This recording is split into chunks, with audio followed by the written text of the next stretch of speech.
Shalom saudara, selamat pagi. Hari yang bersukacita buat kita semua. Oleh karena apa? Saya tahu saudara sangat bergairah untuk menantikan kedatangan firman menghampiri hidup saudara. Bukan perkataan kata-kata dalam bentuk kata-kata, tapi pribadi firman yang akan mewujudkan diri dari dalam hidup saudara menjadi diri saudara yang baru. Sebelum saya lanjutkan apa yang saya sampaikan minggu lalu kepada saudara, ini masih berbicara tentang benih ilahi firman Tuhan itu. Mari saya ajak kita untuk kita berdoa kepada Tuhan. Bapa, terima kasih untuk anugerah yang Kau berikan kepada kami. Kami bisa duduk di hadapan-Mu Tuhan untuk mendengarkan, untuk mendapatkan, dihampiri oleh pribadi firman yang adalah Allah sendiri. Kami berterima kasih untuk anugerah yang Kau berikan kepada kami, sehingga Kau melalui Roh-Mu yang kudus menuntun kami dari waktu ke waktu, dari tahap ke tahap kepada kehidupan, sehingga kami bisa mencapai tujuan yang Tuhan telah tetapkan untuk hidup kami masing-masing. Terima kasih karena Engkau memberikannya, menganugerahkannya di dalam sorga yang terbuka. Dan Engkau juga menganugerahkannya pada masa hidup kami ini Tuhan. Untuk kami menyelesaikan bagian kami daripada rencana agung-Mu itu Tuhan.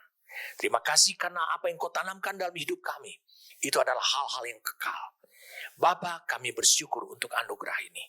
Kami siap saat ini untuk mendapatkan lagi apa yang berasal dari Engkau, pribadi firman itu. Kami siap untuk mendengarnya. Demi nama Tuhan kami Yesus Kristus. Amin. Saya sudah sampaikan kepada saudara semua minggu lalu, saudara harus lihat, seseorang manusia perlu mengalami lahir dari Allah. Karena dengan lahir dari Allah, di 1 Yohanes 3, 1 Yohanes pasal 3, dengan lahir dari Allah, ayat 8 dan 9 mengatakan, barang siapa tetap berbuat dosa, berasal dari iblis. Sebab iblis berbuat dosa dari mulanya. Untuk inilah anak Allah menyatakan dirinya, yaitu supaya ia membinasakan perbuatan-perbuatan iblis itu. Setiap orang yang lahir dari Allah tidak berbuat dosa lagi. Sebab benih ilahi, yaitu firman kebenaran, yaitu dari Injil yang menyelamatkan hidupnya. Tapi firman yang akhirnya menjadi pribadi itu tetap ada di dalam dia, dan ia tidak dapat berbuat dosa. Karena seseorang tidak dapat berbuat dosa karena ia lahir dari Allah. Minggu lalu saya jelaskan kepada saudara bagaimana caranya Allah menanam benih, sehingga itu mewujudkan kelahiran Yesus yang disebut dengan kelahiran dari Allah. Dari ayat ini, kalau kita tambahkan lagi dengan 1 Yohanes 5 ayat 1. Setiap orang yang percaya bahwa Yesus adalah Kristus, percaya bahwa Yesus itu bisa menjadi Kristus, percaya, lahir dari Allah. Dan setiap orang yang mengasihi dia, mengasihi Bapa yang melahirkan, mengasihi juga dia yang lahir, mengasihi juga Kristus, Yesus yang lahir daripadanya. Apa yang disebut mengasihi? Yohanes 14 ayat 21. Yohanes 14 ayat 21. Kalau engkau mengasihi Yesus, barang siapa memegang perintahku dan melakukannya, barang siapa memegang perintahnya Yesus dan melakukannya, dialah yang mengasihi aku. Mengasihi aku, mengasihi Yesus yang lahir dari Allah. Barang siapa mengasihi aku, ia akan dikasihi oleh Bapakku.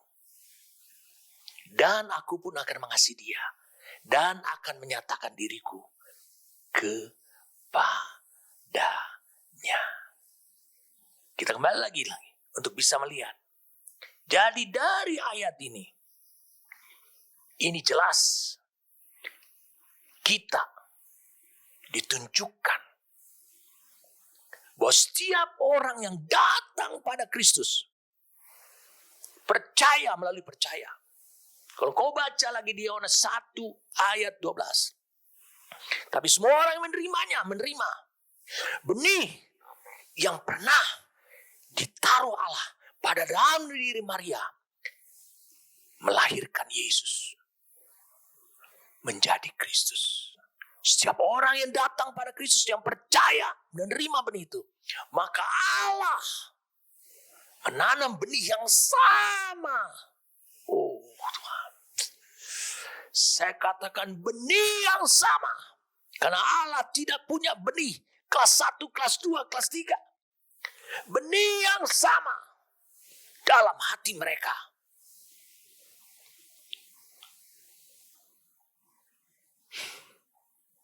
Jadi siapa mereka yang percaya, yang menerima benih itu, yang bisa percaya, yang percaya bahwa benih itu bisa membuat seperti apa yang terjadi pada Yesus menjadi Kristus. Maka pribadian orang tersebut akan menyerahkan diri hidupnya kepada Bapa dan percaya pada Yesus. Siapa dia sebenarnya? Engkau menyerahkan hidupmu kepada saya. Bapak Joni bisa gagal. Tetapi benih Tuhan dalam hidupmu tidak akan pernah bisa gagal.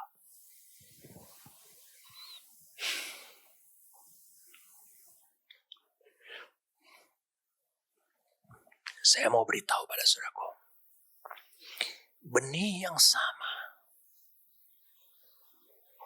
ditanam dalam diri Maria, sehingga Yesus Kristus disebut lahir dari Allah.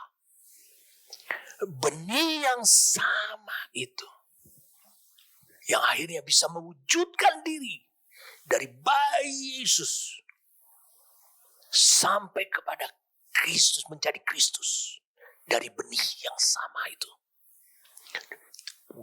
Kristus yang duduk di tahta layak, dia membawa tubuh yang pernah ada 9 bulan dalam kandungan seorang ibu bernama Maria untuk membuktikannya. Tubuh itu ada di sorga.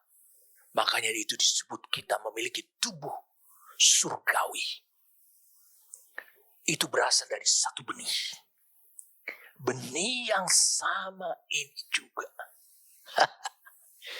Saya ulangi, benih yang sama ini juga.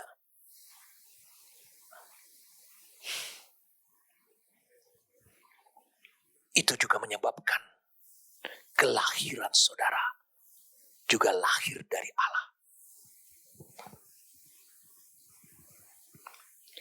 Bapa, ketika engkau percaya, menerima firman itu, maka Bapa sebenarnya memanggil engkau melalui rohnya yang membawa firman, pribadi firman itu, menyucikan lebih dahulu dosa-dosamu. Tetapi kemudian dia tidak akan membiarkan, karena dia menaruh benihnya, dia tidak akan membiarkan saudara menjalani hidup saudara menurut maumu sendiri. Karena benih itu adalah firman yang dahsyat. Benih itu adalah Allah sendiri. Karena benih itu memiliki kehendak. Benih itu memiliki kemauan. Benih itu memiliki kekuatan. Sehingga engkau tidak akan dibiarkan untuk menjalani hidupmu menurut maumu sendiri. Atau mungkin kau melakukan apa menurut maumu, apa yang terbaik buat Tuhan. Tidak. Galatia 2 ayat 20. Namun aku hidup. Mari kita lihat Galatia 2 ayat 20. Galatia 2 ayat 19. Sebab aku telah mati oleh hukum Taurat, untuk hukum Taurat, supaya aku hidup untuk Allah. Aku telah disalibkan dengan Kristus. Namun aku hidup, tetapi bukan lagi aku sendiri yang hidup. Oh my God. Saudara diberikan pewahyuan. Orang yang sudah lahir dari Allah, sama seperti Paulus, memiliki dua kehidupan. Dua daya kehidupan. Dia bisa berjalan menurut sendirinya. Kemudian dikatakan tapi bukan lagi aku sendiri hidup, melainkan Kristus yang hidup dalam aku. Kenapa disebut Kristus? Karena Paulus percaya dia ditanam benih oleh Allah. Adalah benih yang bisa mewujudkan Yesus menjadi Kristus. Benih yang dahsyat itu duduk di tahta, wujudkan diri sebagai pribadi manusia yang duduk di tahta. Ini nama melainkan Kristus yang hidup dalam aku. Jadi benih itu bereaksi, memiliki kekuatan Kristus, supaya Paulus tidak menjalani hidupnya menurut pandangan dia, langkah hidup dia, meskipun itu terlihat yang terbaik. Jadi dengan kata lain, Allah telah menaruh hidupnya benih yang telah menjadi Kristus itu di dalam diri saudara juga. Oh Tuhan, ini luar biasa. Saya mau beritahu pada saudaraku, benih itu benih yang dahsyat. Benih itu seperti harta. Tanamkan ini dalam rohmu. Saya katakan tanamkan ini dalam rohmu. Apa yang saya ucapkan? Sebab melalui Kristus. Tanamkan ini dalam rohmu. Segera saya akan menjelaskan. Saya akan bawa. Saya akan tuntun bersama dengan Roh Kudus untuk sampai kepada pengertian ini. Melalui Kristus. Kepenuhan ketuhanan. Seluruh kepenuhan ketuhanan itu bisa tinggal di dalam dirimu. Saya ulangi lagi. Melalui Kristus. Melalui Kristus. Seluruh kepenuhan. Jadi tidak ada satupun yang ditinggalkan. Kepenuhan ketuhanan. Tinggal di dalam dirimu. Itu sebabnya benih itu dahsyat. Saya katakan itu sebabnya benih itu dahsyat sekali. Dengarkan baik-baik. Ini yang disebutkan adalah harta tersembunyi di dalam dirimu. Ingat, itu bukan kau terima dari Allah. Tapi itu Allah tanam. Artinya tanam dia biar tumbuh menjadi dirimu. Matius pasal yang ke-6, mari kita lihat soal harta. Matius pasal yang ke-6. Ayat 21. Karena di mana hartamu berada, di situ juga hatimu berada.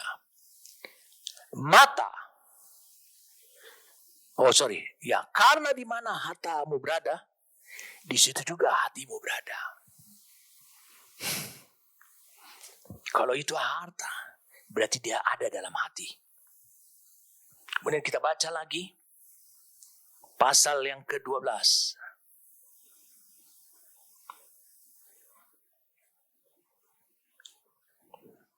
Kemudian baca ayat ke-35. Orang yang baik mengeluarkan hal-hal yang baik dari perbendaharaannya yang baik. Dan orang yang jahat mengeluarkan hal yang jahat dari perbendaharaannya yang jahat. Di sini dikatakan adalah kata treasure. Treasure itu sebenarnya adalah harta. Jadi itu dikatakan bahwa itu tersembunyi dalam hati. Apa yang tersembunyi dalam hati? Apa yang saudara tadi saya minta untuk tanamkan dalam rohmu, dalam batinmu.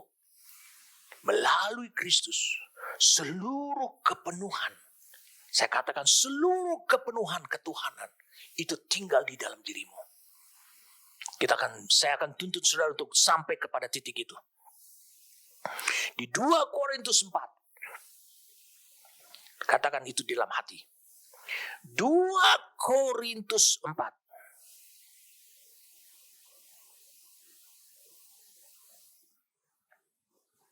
Ayat 7, tetapi harta ini juga digunakan treasure. Kami punyai dalam bejana tanah liat, maksudnya tubuh. Supaya nyata bahwa kekuatan yang melimpah-limpah itu berasal dari Allah, bukan dari diri kami. Ada kekuatan, benih yang akan mewujudkan diri. Dan pernah mewujudkan diri, benih yang sama, pernah mewujudkan diri. Dari Yesus menjadi Kristus yang duduk di tahta. Itu memiliki kekuatan yang berasal dari Allah. Itu yang disebut dengan kekuatan benih. Akan mewujudkan diri. Mari kita lihat sekarang Kolose 2. Kolose 2. Ayat yang ketiga. Sebab di dalam Dialah, di dalam Kristus. Kalau Kristus ada dikatakan oleh Rasul Paulus di Galatia 2 ayat 20. Sebab di dalam Dialah, berarti itu pun ada di dalam Paulus. Tersembunyi segala harta, hikmat, dan pengetahuan.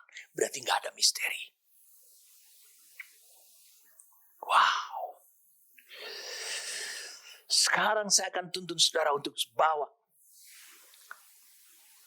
bagaimana kepenuhan Allah itu diam di dalam diri kamu.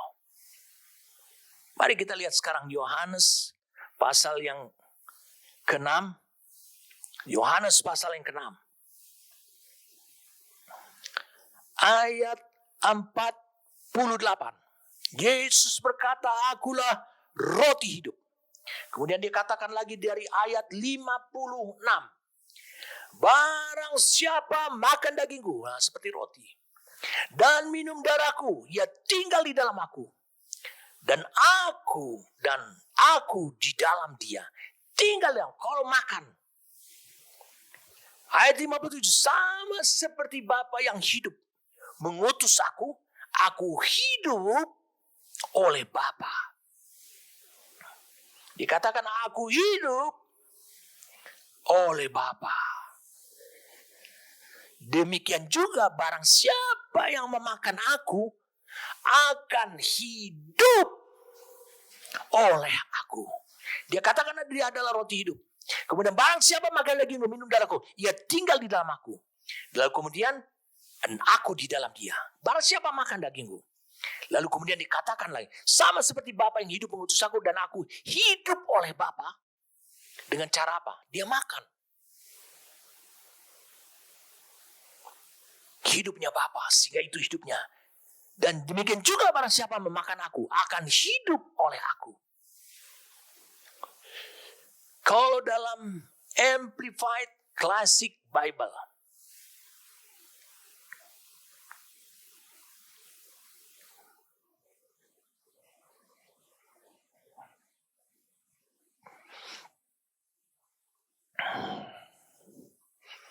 I am the bread of life that gives life. That gives life, the living bread. He who feeds on my flesh and drinks my blood dwells continually in me, and I in like manner dwell continually in him. Just as the living Father sent me, and I live by true because of the Father, even so whoever continues to feed on me, whoever takes me for his food, itu dinamakan makan aku. Jadi mengambil aku sebagai makanan, and is nourished by me, shall in his turn live through and because me. Saya terjemahkan, akulah roti hidup yang memberi hidup, roti hidup. Barang siapa makan dagingku, dan minum darahku, ia tetap tinggal di dalam aku. Dan aku dengan cara yang sama terus-menerus tinggal di dalam dia. Sama seperti Bapa yang hidup mengutus aku, dan aku hidup oleh atau melalui atau karena Bapa. Demikian pula barang siapa terus memakan aku, atau barang siapa mengambil aku untuk makanannya dan dipelihara olehku, karena makan terus dipelihara, akan atau pada waktunya, pada gilirannya akan hidup melalui dan karena aku. Jika kita makan daging Yesus, artinya kita makan atau membutuhkan kehidupan yang berasal dari firman yang menjadi kebenaran atau menjadi daging itu dalam hidup Yesus. Maka itulah hidup melalui Kristus atau oleh Kristus. Seperti yang dikatakan di dalam Yohanes pasal 6 ini. Jadi saudara lihat, kita harus makan. Kita harus menerima. Kita harus tahu bahwa itu berguna buat hidup kita. Maka kita akan hidup melalui Kristus. Yesus sendiri dia tunjukkan di ayat yang ke-57. Sendiri menjalani hidupnya di bumi ini oleh Bapa yang mengutus dia. Jadi dia selalu bergantung pada Bapa. Kehidupan itu ada pada Bapa. Dan ini dipertegas Yesus kemudian mengenai kehidupan yang ada dalam dirinya. Dipertegas oleh Yesus. Sekarang kita lihat Yohanes 8. Yohanes pasal yang ke-8.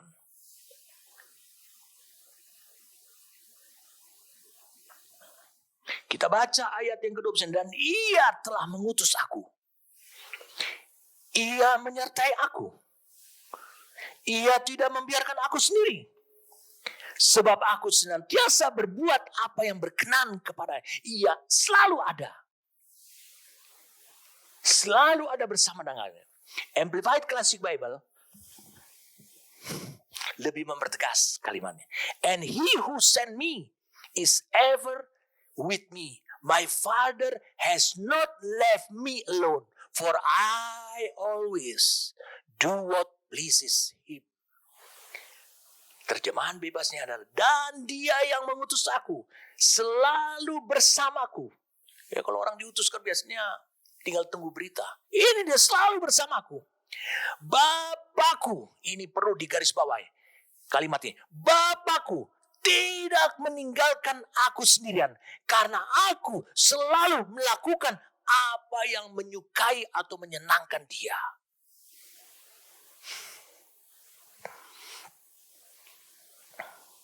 Saudara lihat, dia selalu bersama dengan Bapa. Dia makan dari Bapa. Makananku yang melakukan kehendak dia, melakukan kehendak Bapa, dan menyelesaikan pekerjaannya. Sekarang kita lihat lagi di dalam Yohanes pasal 10. Yohanes pasal 10. Kita lihat di sini.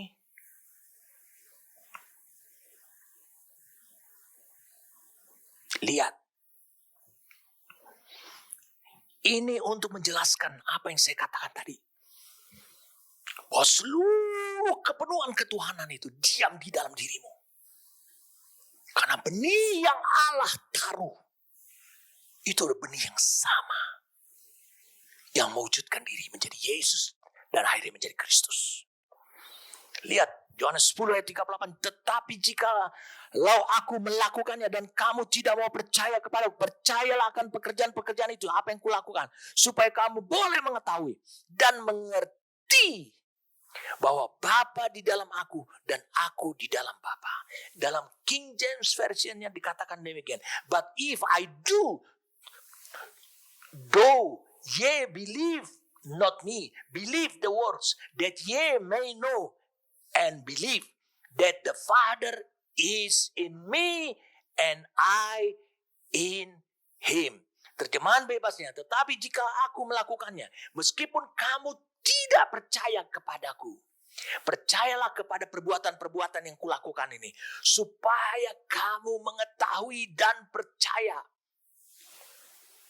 bahwa Bapa di dalam aku dan aku di dalam kamu. Dia bilang, percayalah kepada perbuatan-perbuatan yang aku lakukan ini. Apa yang dilakukan Yesus? Apakah itu normal? Apakah itu hal-hal yang biasa? Tidak. Yesus mengajak mereka yang tidak percaya kepada diri untuk bisa melihat dan menilai siapa dia sebenarnya. Dan bagaimana dia dengan Bapa. Dia menyatakan bahwa Bapa di dalam aku dan aku di dalam dia. Itu terbukti bahwa apa yang dilakukan oleh Yesus, yang dilihat oleh mereka, itu adalah segala perkara. Dengarkan baik-baik. Itu adalah segala perkara yang hanya Allah saja yang bisa melakukan. Dan mereka melihat itu dilakukan oleh Yesus. Sehingga mereka akhirnya bisa sampai kepada titik kesimpulan bahwa betul Allah Bapa di dalam Kristus, dalam Yesus, dan Yesus ada di dalam Bapa. Dilihat dari perbuatan itu. Sekarang kita lompat lagi pada Yohanes 14. Yohanes pasal 14. Lihat bahwa Bapa di dalam aku dan aku di dalam Bapa. Oke? Lihat ayat 10. Tidak percayakah engkau bahwa aku di dalam Bapa dan Bapa di dalam aku?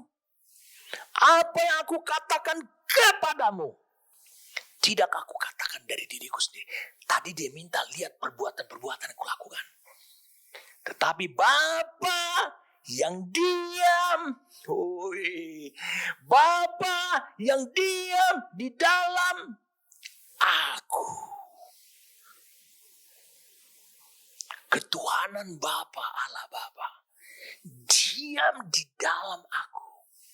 Diam di dalam pribadi Yesus. Yang awalnya adalah benih. King James Version mengatakan demikian. Believers, know not that I am in the Father, and the Father in me.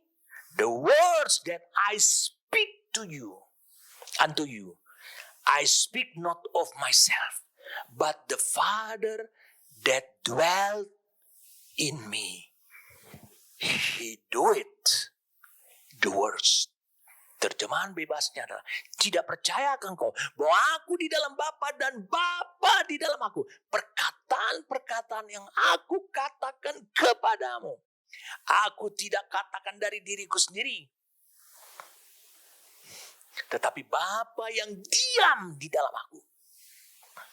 Kalau Allah Bapa diam di dalam dirimu, engkau bukan hanya melakukan perbuatan-perbuatan, tapi apa yang keluar dari mulutmu, itu berasal dari dia. Bapa yang diam dalam aku, dia yang melakukan pekerjaan itu.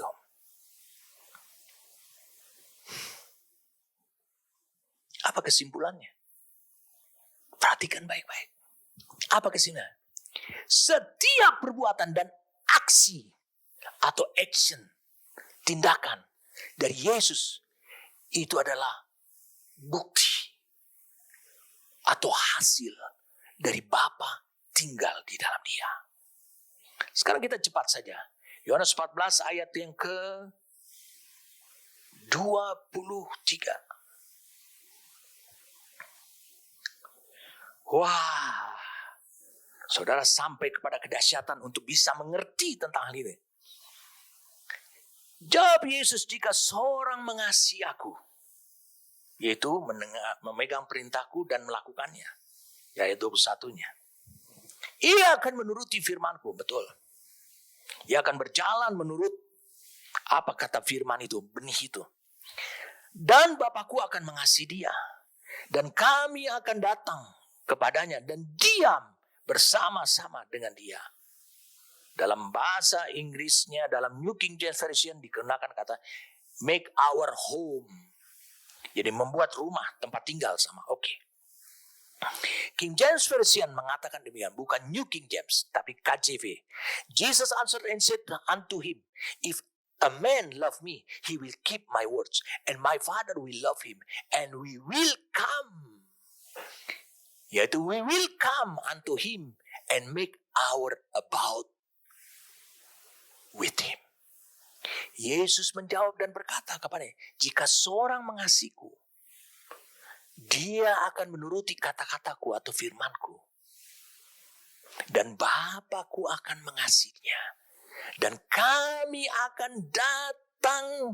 Kami adalah Bapa dan Putra. Akan datang kepadanya dan membuat tempat tinggal bersama-sama dengan engkau.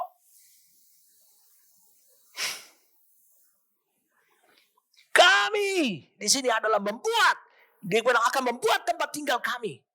Bapa dan Putra dengan saudara. Jadi saudara bisa lihat, Bapa sekarang datang bersama-sama. Bukan hanya Yesus yang datang. Tapi Yesus membawa Bapa. Karena Bapa ada di dalam dia. Jadi Bapa bersama dengan Yesus membuat tempat tinggal bersama dengan orang itu. Membuat tempat tinggal. Bisakah saudara menerima kejutan apa yang dikatakan di ayat ini? Seperti pada waktu yang lalu.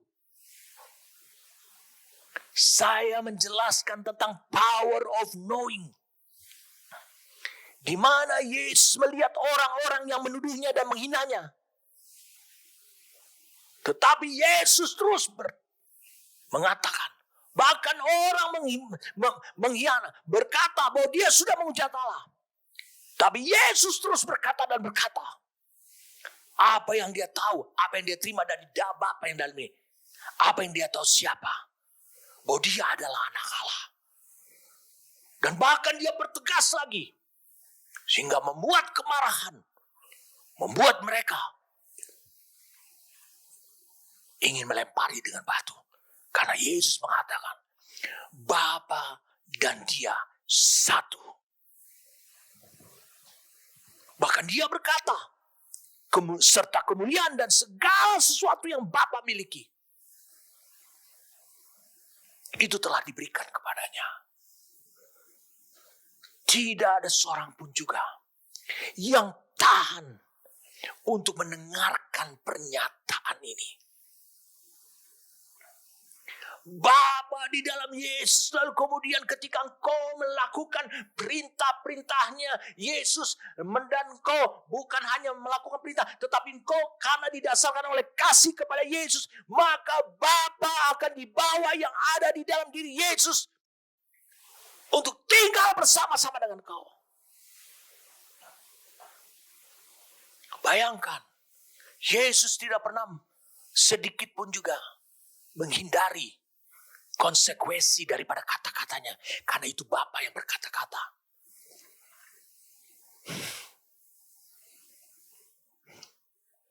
Jadi apa yang terjadi pada Yesus ketika dia ada di muka bumi ini? Ia berasal lahir dari Allah. Dari benih yang dibawa oleh Roh Kudus. Itu pun juga akan terjadi sama. Karena Allah melahirkan saudara dari benih yang sama.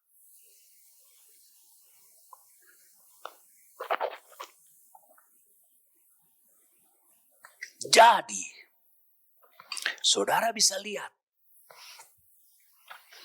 Ketika engkau mengikuti perintah-perintah yang dikatakan oleh Yesus, maka saudara bisa lihat Bapa dan Yesus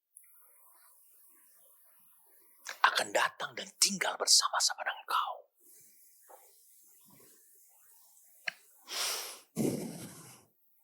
Mari saya ajak saudara untuk bisa melihat dua ayat.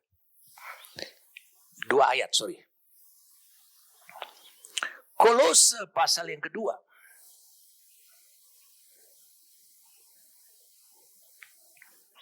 Ayat yang ke-9. Sebab dalam dialah dalam Kristus Yesus. Kapan ini? Berdiam secara jasmania. Oh, ini waktu dia di bumi. Seluruh kepenuhan kealahan. Dan kamu telah dipenuhi di dalam Dia. Karena apa? Bapa dan Yesus Putra tinggal bersama-sama engkau. Datang kepadamu. Dan kamu telah dipenuhi di dalam Dia. Dialah kepala semua pemerintah dan penguasa. Saya ingin kita melihat dalam King James Version. For in Him, Christ, dwelt all the fullness of the Godhead bodily, and ye are complete in Him, which is the head of all principality and power. Karena di dalam Dia berdiam, saya ulangi, karena di dalam Dia itu berdiam. Saya ulangi. Seluruh kepenuhan ketuhanan Allah di dalam siapa? Kristus. Dan kamu secara jasmani. Dan kamu itu cukup mampu tubuh manusia untuk menampung kepenuhan ketuhanan Allah dalam dirinya. Dan kamu telah lengkap di dalam siapa? Di dalam Dia yang adalah kepala dari semua kerajaan dan kekuasaan. Saudara bisa lihat seluruh kepenuhan ketuhanan Allah secara jasmani bisa diam dalam Kristus. Kalau sekarang kau baca EXB, Expanded Bible. Wah.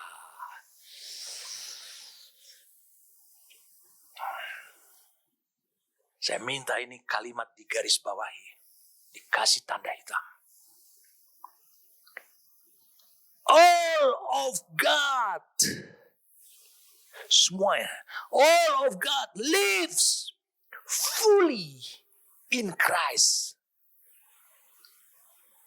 For in Him all the fullness of deity dwells in a human body or bodily embodied. And you have full. Ada kata have, a full and true life in Christ, been filled in Him, who is ruler, head over every ruler and power, authority. Terjemahan bebasnya ini. Tolong di saudara lihat pada kata yang di bold, di garis bawah ini. Seluruh Allah hidup sepenuhnya di dalam Kristus. Itu sangat penting. Penjelasannya adalah karena di dalam Dia semua kepenuhan keilahian itu berdiam. Berdiam kan? Dalam wujud tubuh manusia. Seluruh Allah.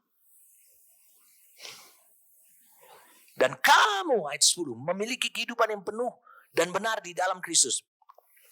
Telah diisi di dalam Dia. Yang adalah penguasa atau kepala atas setiap penguasa dan kuasa dan otoritas. Seluruh dikatakan. Tidak ada yang tinggal. Wah. Amplified Classic Bible. For in Him the whole fullness of deity, the Godhead continues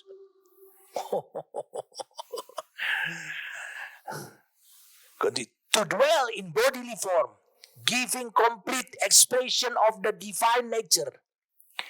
And you are in Him made full, and having come to fullness of life, in Christ you too are filled with the Godhead, Father, Son, and Holy Spirit, and reach full spiritual stature. And he is the head of all rule and authority of every angelic principality and power. Terjemahan bebasnya, perhatikan saudara. Saya bergairah untuk menjelaskannya dari Alkitab demi Alkitab. Karena itu memperkuat apa yang Allah maksudkan. Yang sudah dia taruh dalam roh saya, dalam hati saya. Ayat 9-nya, Amplified Classic Bible. Karena di dalam dia seluruh kepenuhan ketuhanan terus berdiam, terus menerus berdiam. Dalam bentuk tubuh, dalam wujud tubuh. Memberikan ekspresi lengkap dari sifat ilahi terlihat dalam tubuh. Dan kamu ada di dalam dia, dan kamu yang ada di dalam dia dibuat penuh dan telah mencapai kepenuhan hidup. Di dalam Kristus kamu juga dipenuhi dengan ketuhanan Bapa, ketuhanan Anak, dan ketuhanan Roh Kudus. Dan mencapai tingkat kerohanian yang penuh.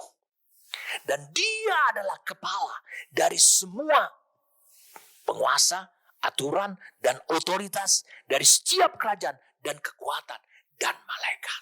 Kalau menurut Amplified Classic Bible ini, menurut ESV ini, menurut Alkitab King James Version ini, maka saudara sampai pada kesimpulannya begini, bahwa saudara seluruh kepenuhan Kristus, seluruh kepenuhan Allah yang diam di dalam diri jasmani, di dalam diri Kristus itu karena berasal dari benih yang Allah tanam di dalam, yang Roh Kudus bawa, ditanam dalam diri Maria, dalam kandungannya.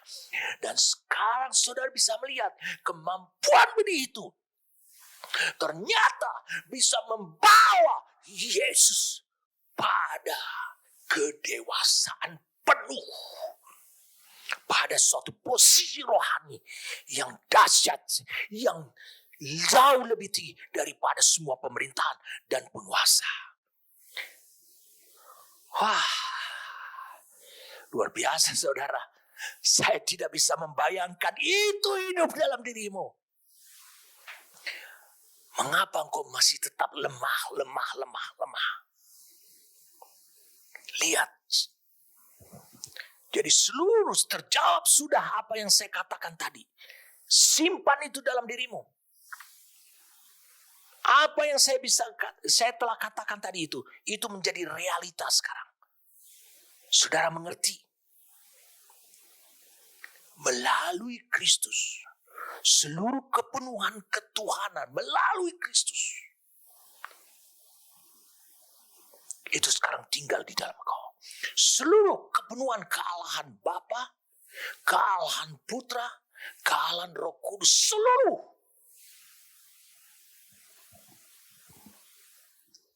itu sekarang tinggal dan diam di dalam diri saudara.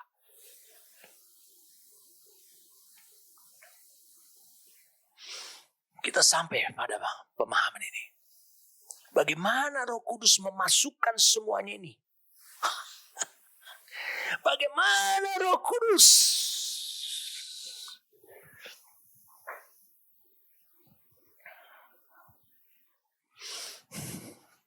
memasukkan semua ketuhanan ini? Karena kalau saya mengatakan diam secara jasmania. Bagaimana Roh Kudus memasukkan semuanya sebelum Yesus melakukan segala-galanya tugasnya dan pelayanan di bumi ini? Perhatikan baik-baik. Saat Yesus pergi ke Sungai Yordan, dia dibaptis. Dia dibaptis bukan dengan air saja, tapi Roh Kudus turun. Bukan berarti dia dibaptis Roh Kudus. Roh Kudus turun memenuhinya. Roh Kudus turun memenuhinya. Ini digunakan kata pleres, G4134. Lalu Roh Kudus memimpin, G71, ago. Memimpin menurut maunya Roh Kudus. Ke padang gurun menghadapi setan. Di dalam kuasa Roh Kudus dia menghadapi setan. Kemudian di dalam kuasa Roh Kudus dia keluar dan dia menang. Di dalam kuasa Roh Kudus dia pergi melayani. Lukas 4 ayat 14. Saudara bisa lihat pada tayangannya.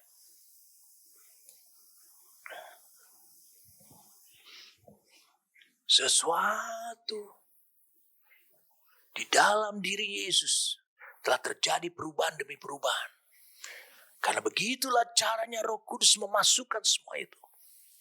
Membuat benih itu tumbuh. Membuat benih yang dahsyat itu. Yang berisi. Yang akhirnya hidupnya Yesus. Benih itu mewujudkan ketuhanan Allah Bapa, Putra, dan Roh Kudus. Bukankah kemudian para murid juga pernah melihat dia mengalami perubahan walaupun dia tetap manusia. Di atas gunung dia melihat kemuliaan itu. Di Matius 17 ayat 1 dan 2. Saudara bisa lihat ayatnya.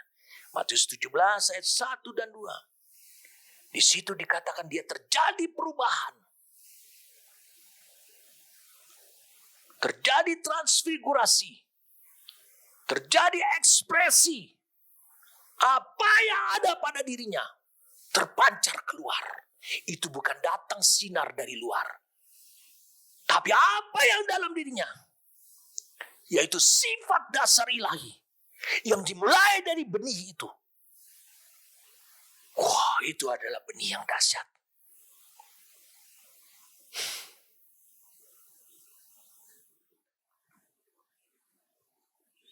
Betapa luar biasanya. Perubahan itu terjadi. Mari kita lihat. Roma pasal yang ke-8. Roma pasal yang ke-8.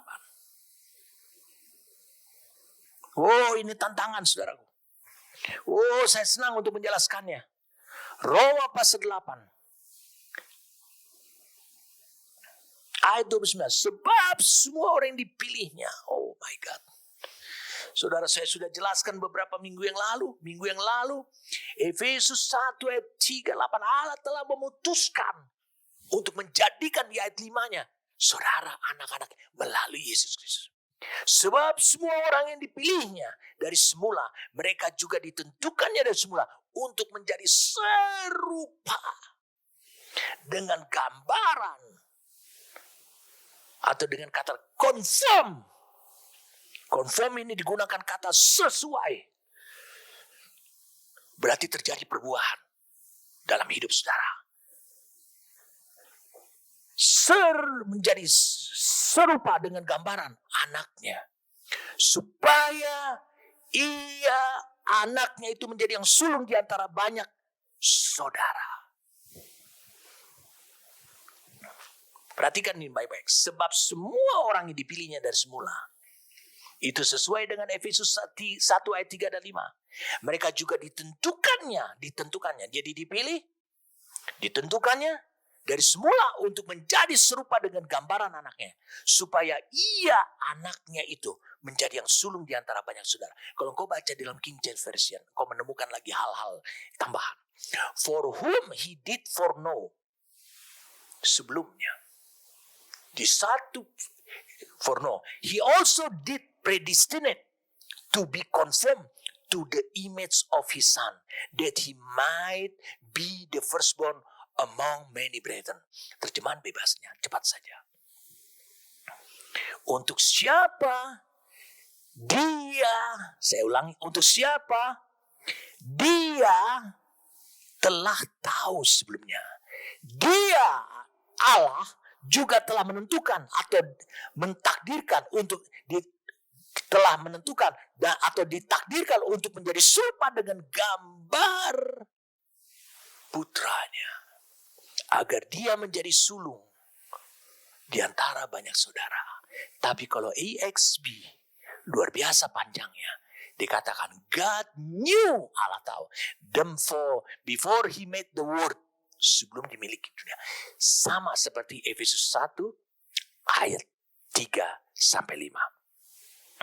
For those whom he foreknew, and he chose them, he also predestined, choose beforehand, to be like, molded to the pattern of, conformed to the image of his son, so that Jesus would be the firstborn, the preeminent one.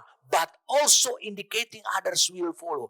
Of many brothers and sisters, Jesus' resurrection confirmed that his follower will also share in God's glory. Tuhan mengenal mereka sebelum dunia, dia menjadikan dunia. Untuk mereka yang dia ketahui sebelumnya, dia sudah tahu sebelumnya. Dan dia memilih mereka. Dia juga telah menentukan memilih sebelumnya untuk menjadi seperti atau dibentuk menurut pola serupa dengan gambaran siapa? Putranya. Sehingga Yesus akan menjadi yang sulung, yang utama artinya, tetapi juga menunjukkan orang lain akan mengikutinya. Dari banyak saudara dan saudari, kebangkitan Yesus menegaskan bahwa para pengikutnya juga akan berbagi dalam kemuliaan. Jadi saudara bisa lihat, dalam Kolose 2 ayat 9-10, versi Amplified Classic Bible, kita yang di dalam Kristus juga dipenuhi sama seperti Kristus, yakni dengan kepenuhan Allah. Di sini dikatakan di dalam Roma 8 ayat 29, dari Alkitab ESV ini adakan kita akan berbagi kemuliaan dengan dia. Ditegaskan dalam Kolose 2 ayat 9-10. Kita akan berbagi, bukan hanya berbagi. Kita akan juga, di dalam Kristus kita juga dipenuhi sama seperti Kristus. Dipenuhi dengan apa? Kepenuhan Allah. Di dalam Kristus kita juga dipenuhi dengan ketuhanan Bapa, ketuhanan Putra, atau firman, dan Roh Kudus. Sehingga mencapai tingkat kerohanian penuh. Seperti Yesus. Karena Yesus ada menjadi kepala dari semua penguasa dan segala otoritas. Saya bawa saudara kepada satu ayat untuk membuka mata saudara. Yohanes 17 ayat 21. Mari saya baca. Dikatakan supaya mereka semua menjadi satu. Mereka, bukan Bapa, bukan Putra. Sama seperti engkau ya Bapa di dalam aku, Bapa di dalam aku, dan aku di dalam engkau. Ini sudah tidak kita bahas lagi karena sudah jelas sebelumnya. Agar mereka juga di dalam kita, supaya dunia percaya bahwa engkaulah yang telah mengutus aku. Supaya agar mereka juga, agar saudara juga ada di dalam Bapa, di dalam Kristus. King James Version mengatakan that they all may be one.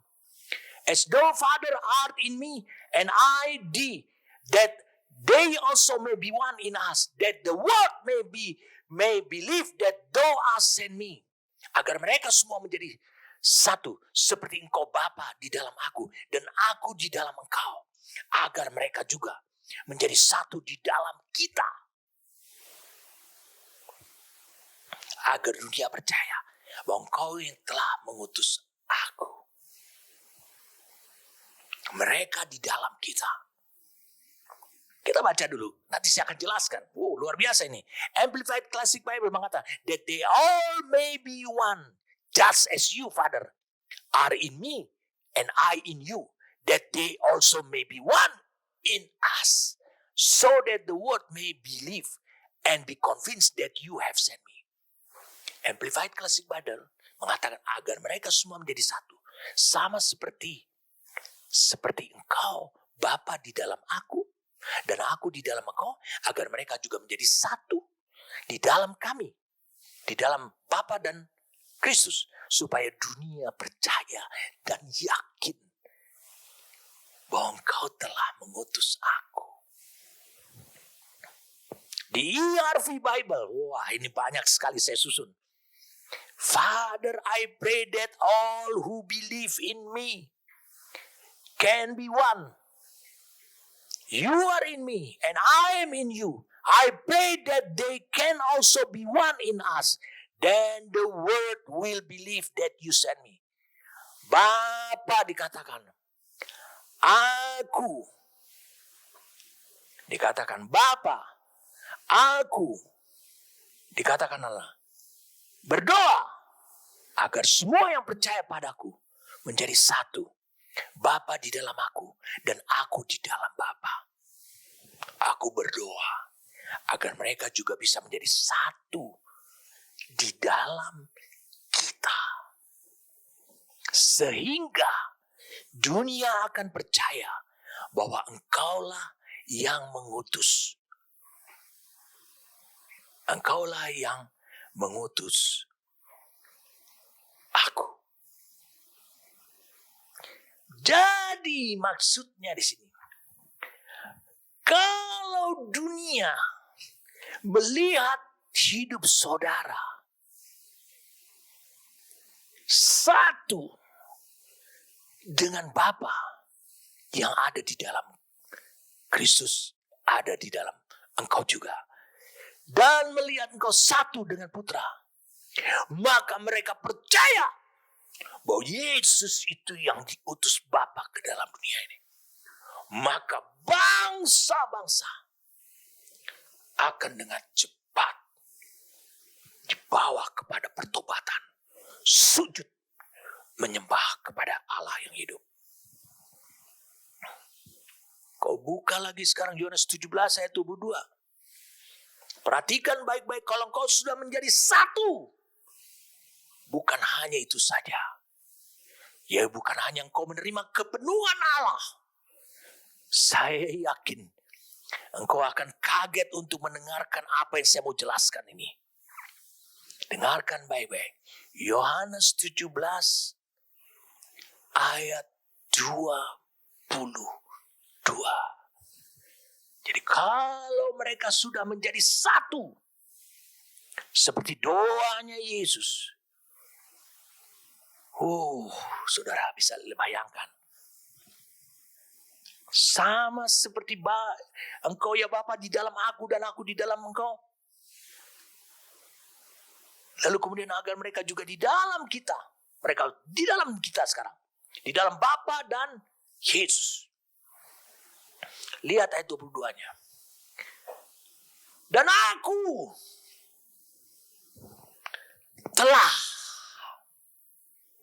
memberikan kepada mereka kemuliaan yang engkau berikan kepadaku, supaya mereka menjadi satu, sama seperti kita adalah satu. Ada yang aneh? Ya, ini tidak seperti yang kau duga selama ini. Yesus telah menerima kemuliaan sebelum dia menyelesaikan pekerjaan yang ditugaskan oleh Bapa kepadanya. Kebanyakan kita berpikir seperti sistem dunia. Kau selesaikan tugas, kau terima bonus dan hadiah. Tapi ini luar biasa. Saudara bisa melihat spirit apa yang kuat yang tumbuh sehingga Allah melakukan ini. Tidak seperti sistem dunia, sistem iblis. Yesus diberikan kemuliaan sebelum dia menyelesaikan pekerjaannya. Lalu kemuliaan itu juga telah diberikan kepada murid-muridnya, kepada saudara. Padahal esok harinya Petrus menyangkal Yesus. Thomas tidak percaya. Perhatikan baik-baik. Saya ingin sekarang Roh Kudus mengingatkan saudara lagi tentang keputusan Allah dalam Efesus 1 ayat yang kelima.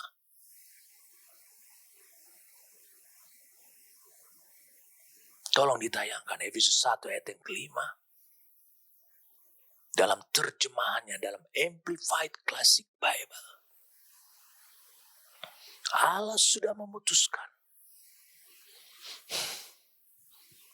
Pertanyaannya ini, saudara bisa melihat sesuatu yang ada di pihaknya Allah terhadap diri Yesus. Makanya dia memberikan kemuliaan sebelum Yesus menyelesaikannya. Kan bisa saja terjadi. Yesus itu manusia. Bisa saja terjadi. Dia berhasil atau tidak berhasil. Tapi dia sudah diberikan kemuliaan. Dan Yesus lagi melakukan sesuatu. Dan hari ini engkau akan menerima anugerahnya itu. Yaitu Yesus memberikan kemuliaan. Padahal engkau belum mencapai destinimu. Apa yang tumbuh dalam diri Yesus, itu juga tumbuh di dalam diri Bapa terhadap Yesus. Apa yang tumbuh di dalam diri Yesus, itu yang sama. Apa yang tumbuh dalam diri Yesus terhadap engkau, makanya dia telah memberikan kemuliaan itu kepada engkau. Itu juga yang telah tumbuh di dalam diri Bapa terhadap Yesus. Makanya dia lakukan. Dan aku telah memberikan kepada mereka kemuliaan yang kau berikan kepadamu. Supaya mereka menjadi satu. Sama seperti kita adalah satu. Kristus telah memberikan kemuliaan. Mari kita lihat, saudara.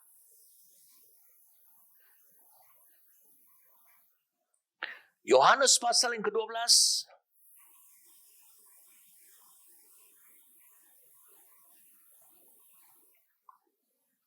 Yohanes pasal yang ke-12.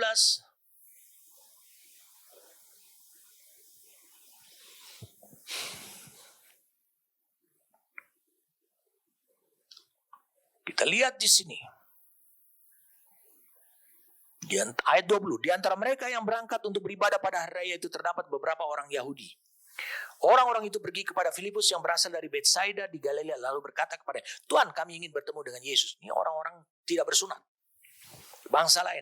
Filipus pergi memberitahukannya kepada Andreas. Andreas dan kepada Filipus menyampaikan pula kepada Yesus. Lalu dibawalah kepada Yesus. Menyampaikan kepada Yesus. Waktu Yesus mendengar ada bangsa yang tidak bersunat, mau mengikuti dia. Tetapi Yesus menjawab mereka, katanya, setelah tiba saatnya anak manusia dimuliakan. Banyak orang tidak memahami apa hubungannya ayat itu. Mari kita lihat sekarang ayat 32. Dia bicara tentang anak manusia. Dan aku, ayat 32. Apabila aku ditinggikan dari bumi, aku akan menarik semua orang datang kepadaku.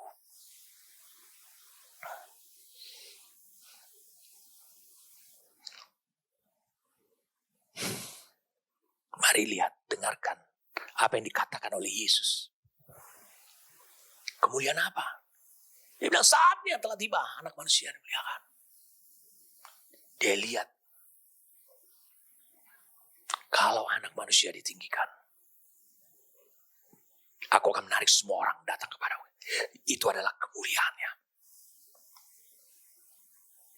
Bangsa-bangsa datang berduyun-duyun datang menyembah kepada Allah. Itu kemuliaannya.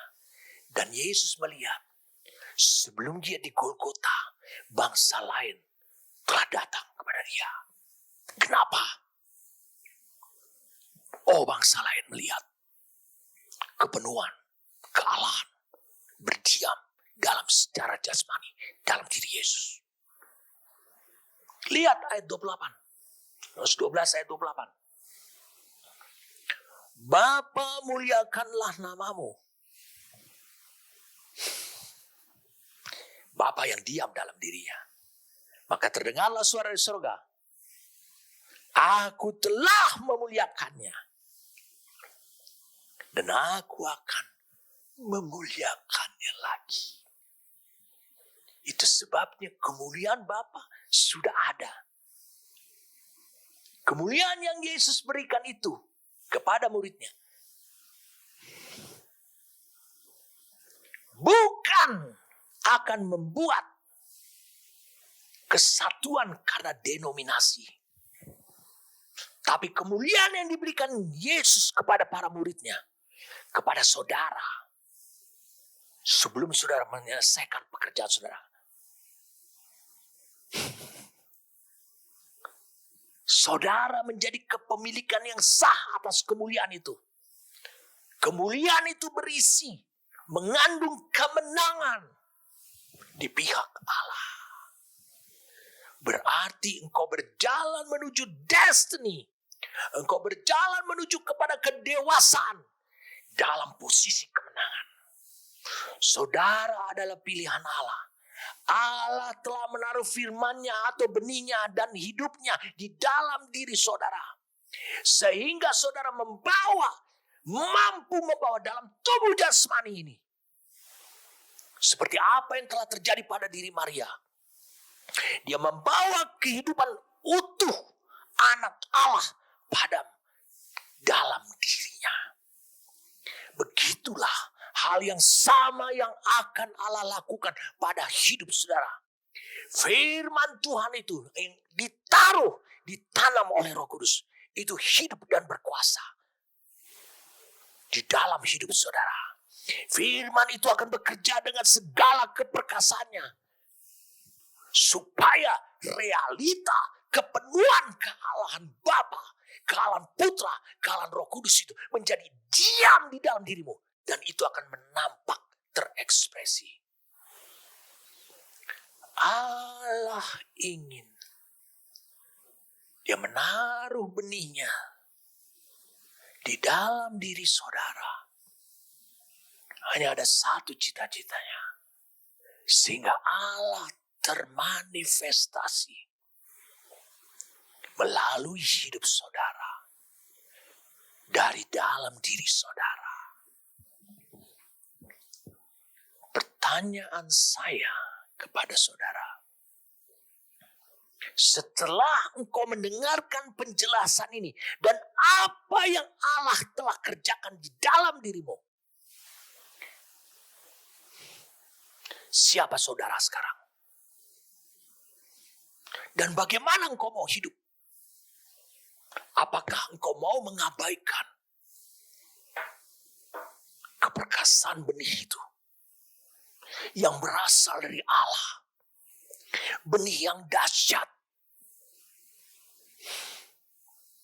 Yang bisa mewujudkan diri. Dari dalam rahimnya Maria.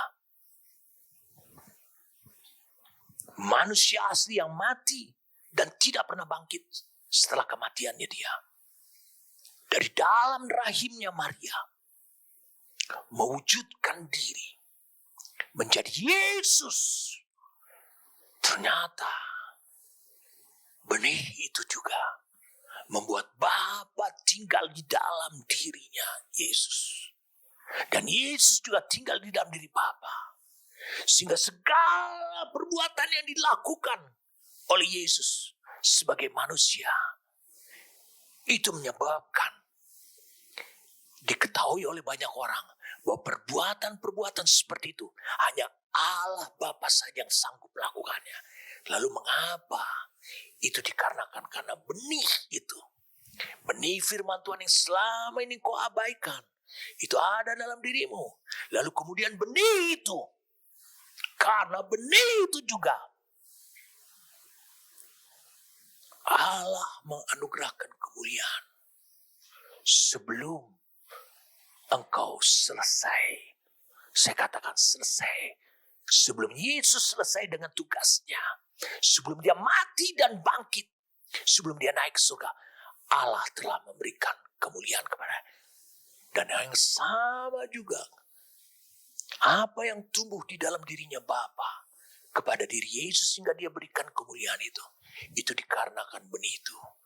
Saudara tahu spirit apa yang ada pada Bapa.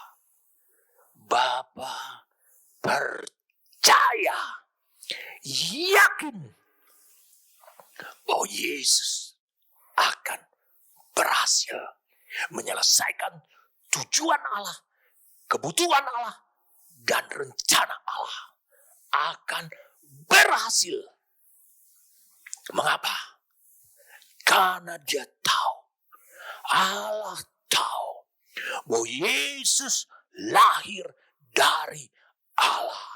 Kalau begitu, mengapa Yesus sekarang memberikan kemuliaannya yang telah dia terima dari Bapa sebelum dia menyelesaikan tugasnya itu sekarang kepada murid-muridnya yang besok lusa itu juga jatuh ke dalam dosa, yang besok lusa menyangkali dia? Mengapa dia berikannya? Itu juga yang sama. Karena mereka semua percaya, karena mereka semua lahir dari Allah. Karena Yesus melihat benih yang sama itu ada, maka Yesus juga yakin, Yesus juga secara pasti dia memberikan kemuliaan itu kepada saudara. Harus menerima kemuliaan itu karena Yesus percaya, sama seperti Bapa percaya kepada Yesus. Dia tidak akan gagal, dia akan berhasil untuk mencapai destiny-nya. Wow. Ini sesuatu yang misteri. Saudara mampu membacanya, tapi saudara nggak pernah mengerti bagaimana hati Allah terhadap Yesus. Bagaimana hati Yesus ketika di dunia melihat murid-muridnya. Dan hari ini juga ayat firman Tuhan ini, Yohanes 17 ayat 22 ini berlaku pada hidup saudara. Dan aku Yesus yang telah menjadi Kristus telah memberikan kepada kalian kemuliaan yang Bapa berikan kepadaku sebelum aku menyelesaikan tugas panggilanku, destiniku di dunia ini. Dikatakan oleh Yesus, supaya kalian menjadi satu, sama seperti, oh my God, supaya kalian menjadi satu, bukan seperti, tetapi sama seperti Bapa dan aku satu. Sudah lihat ayatnya. Kata kita di sini adalah Bapa dan Yesus satu. Itu sebabnya saudaralah yang mengerti. Karena saudara bukan orang Yahudi, bukan ahli-ahli agama, ahli Taurat, yang mengerti apa artinya supaya mereka menjadi satu, sehingga mereka bergerak untuk satu tujuan, satu misi, satu dasar pergerakan. Sama seperti Bapa dan Kristus. Oh, betapa dahsyatnya. Saya mau mengakhiri dengan kalimat ini mengingatkan saudara. Siapa yang lahir dari Allah, maka benih itu yang Allah taruh, tanam dalam dirimu, itu akan mewujudkan diri. Sehingga hidup saudara akan mengalami kepenuhan kealahan Bapa, kepenuhan kealahan Putra, dan kepenuhan kealahan Rohnya. Di pandangan Tuhan, mereka yang lahir dari Allah sangat dahsyat.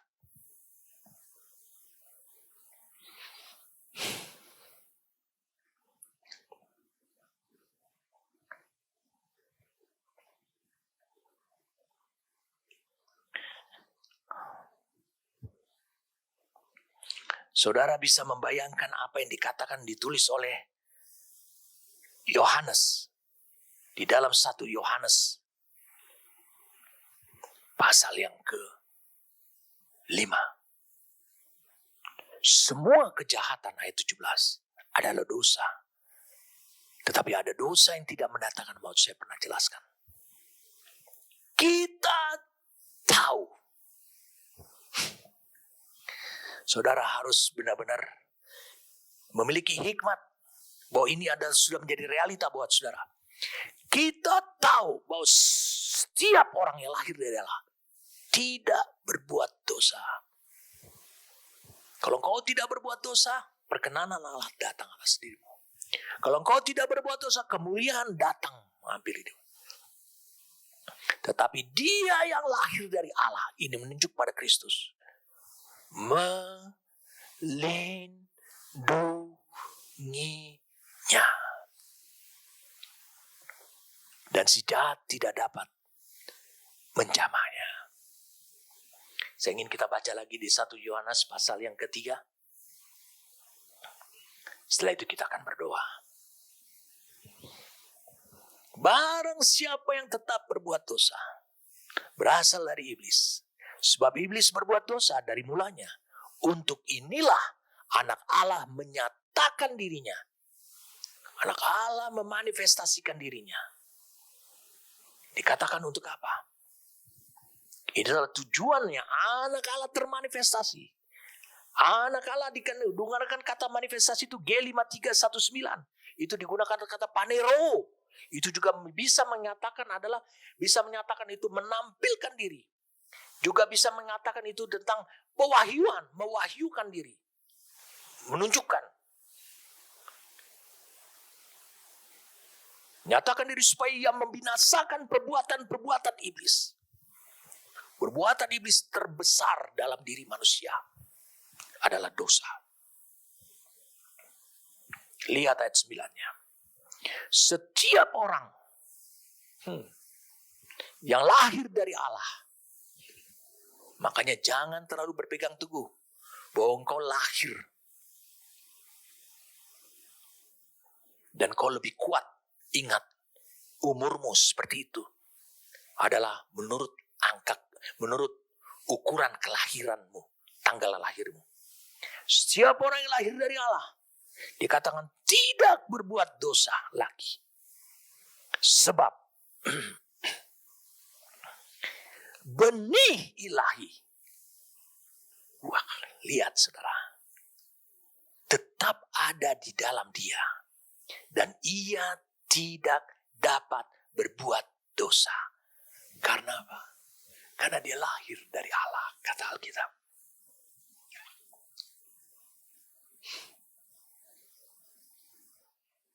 Amin.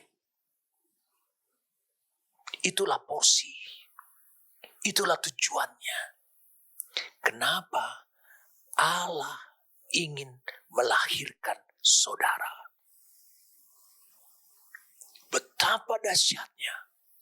Allah tidak ingin berdiam di sorga dalam kealahannya. Allah punya cita-cita.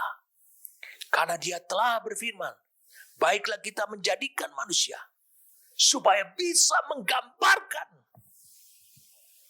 rupa kita, yaitu ketuhanan kita, kealahan kita, dan membuat mereka berkuasa atas semua kehidupan yang lain. Allah memanggil saudara. Saya katakan Allah memanggil saudara untuk kembali hidup sebagai pribadi yang lahir dari Allah. Supaya apa? Supaya Kejadian 1 ayat 26 itu terwujud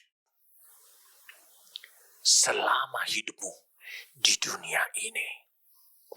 Amin.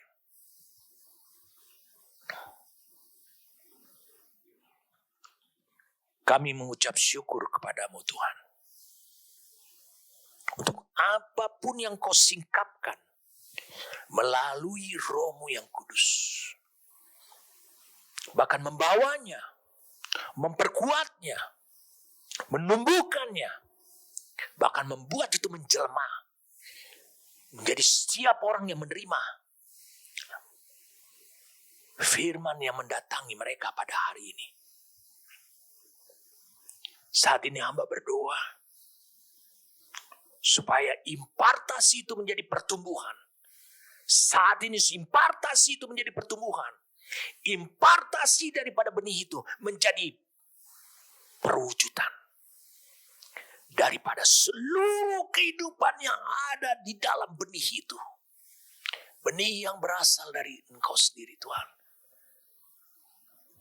Saudara harus tahu bahwa benih itu adalah Allah sendiri. Dia mewujudkan diri dalam bentuk benih. Saudara sudah mendengarkan bahwa seluruh kepenuhan Allah mau berdiam di dalam diri saudara. Bagaimana mungkin itu bisa terjadi? Kalau Allah mengatakan hanya satu jalan, engkau lahir dari Allah, berarti benih yang berasal dari Allah itu berisi seluruh ketuhanan Allah Bapa, seluruh ketuhanan Putra, seluruh ketuhanan Roh Kudus. Itu sekarang ada di dalam hidupmu. Kalau kedua ayat yang ketiga, ayat yang ke-9, 10, bukan hanya untuk Kristus, tapi untuk menunjukkan itu bisa tinggal pada diri manusia. Saat ini terimalah, biarkanlah saat ini juga. Hamba berdoa supaya hati yang keras, hati untuk berdoa pada orang-orang yang bodoh, yang tidak pernah mempedulikannya. Hamba berdoa supaya mata mereka dicelikan, supaya mereka bisa memahami betapa dahsyatnya benih yang Allah taruh di dalam hidup mereka. Kami bersyukur kepadamu karena engkau sedang mengerjakannya, mempertumbuhkannya, membuatnya makin lama menjadi perwujudan manusia. Terima kasih Bapa. Kami bersyukur padamu demi nama Tuhan kami Yesus Kristus. Amin.